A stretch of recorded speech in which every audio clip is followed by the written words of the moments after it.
This isn't my usual RV content, I'll get back to that soon, but I wanted to share this amazing villa we stayed in on a recent road trip through Italy. I'll show you how to book it and what we paid, talk about its pros and cons, and recommend places to visit nearby.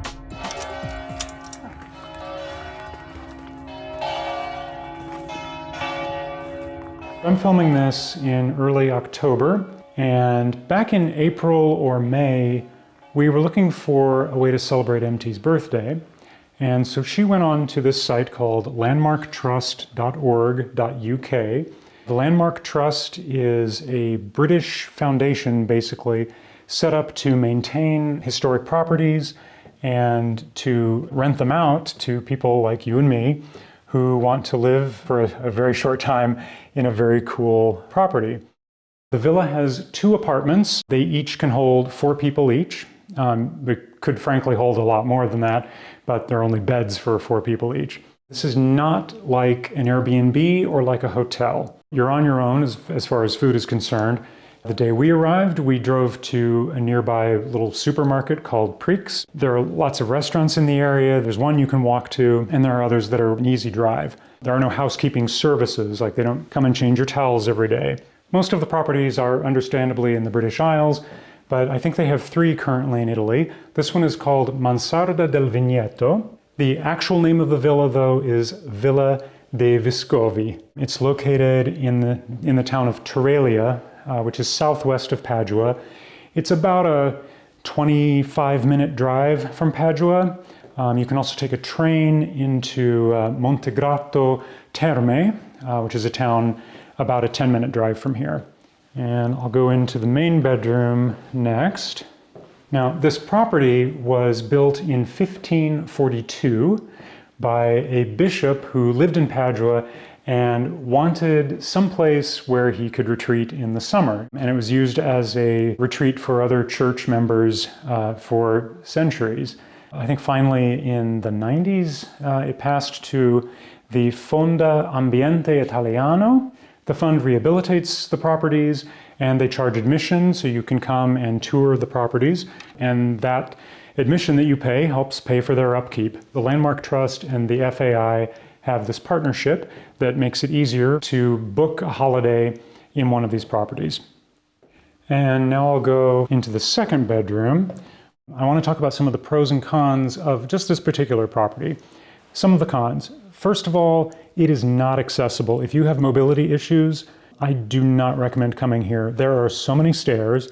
There are multiple flights of stairs just to get up to the main level, and then there's this winding spiral staircase that gets you up to the attic level. Once you're up here, it does not feel like an attic at all. I want to make that very clear. It's huge.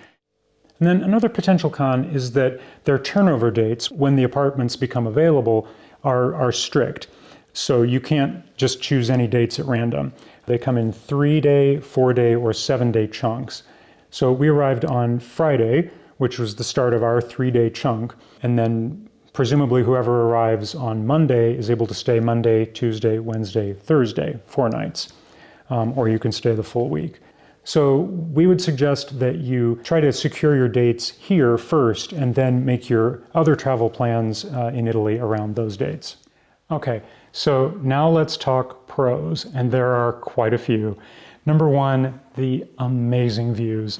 The villa is built into a natural amphitheater with the mountains sort of backing us up, and then you look out over the Trellian Plain, which is agricultural, and there are towns, and you can also look to the north. I'm not sure what's up there. It's just a beautiful view. The windows in the apartment, even though they're kind of small, the light is just amazing. And waking up in the morning, the way the sun cuts through the morning haze is just magical. And the location is also close to a lot of really cool places.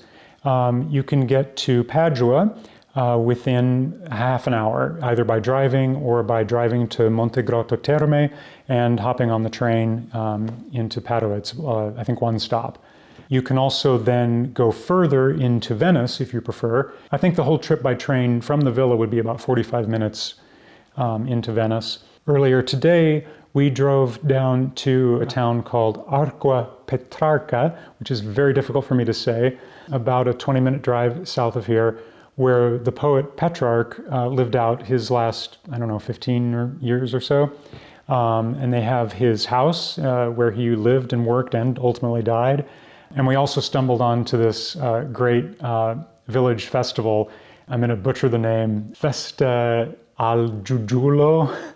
They're basically jujube fruit, which are Chinese fruits. I don't know how or when they came to be grown here, but this festival celebrates the growth of that fruit along with all of their other produce that they grow in the region, and that was just fun to stumble upon. Another pro is the relatively low cost, especially given the current strength of the dollar versus the euro. We spent roughly 200 euros a night here. It's also very private, especially at night. You're up here on your own floor. Nobody else comes up here except for the tenants of the other apartment. The museum goers who visit during the day, they're not even allowed to come up to this level. What's also nice is that visiting the museum is included in the cost. You just wander downstairs and start going through the rooms, and it's a really remarkable place with beautiful frescoes, furnishings from the time period. There are information cards everywhere that explain everything in Italian and in English. So even if you can't stay here, I highly recommend visiting for an afternoon and just taking in the villa itself. Another pro for us, anyway, is that there's no TV. There is Wi-Fi, and it's free Wi-Fi, but it's not secure. Our cell service is through T-Mobile, and so we're on data roaming, which is included as part of our plan. And it's been pretty good. It's a little sluggish sometimes, but we haven't run into any serious situations with that. So if you are thinking about coming to this villa or any place else in Italy, I really recommend you come in October. It's just a beautiful month to travel here. The temperatures are very moderate. When we were in Venice, I think we had highs in the low 70s. Here, which is inland, we had a high today of 75 and low of 59 overnight. Also, because it's a shoulder season, just like in the States, it's not as overrun with tourists. So it's a lot easier to get into places that you're interested in seeing. If you enjoyed this video, give it a like and please consider subscribing for more. I love your feedback, so leave a comment too. Thanks for watching.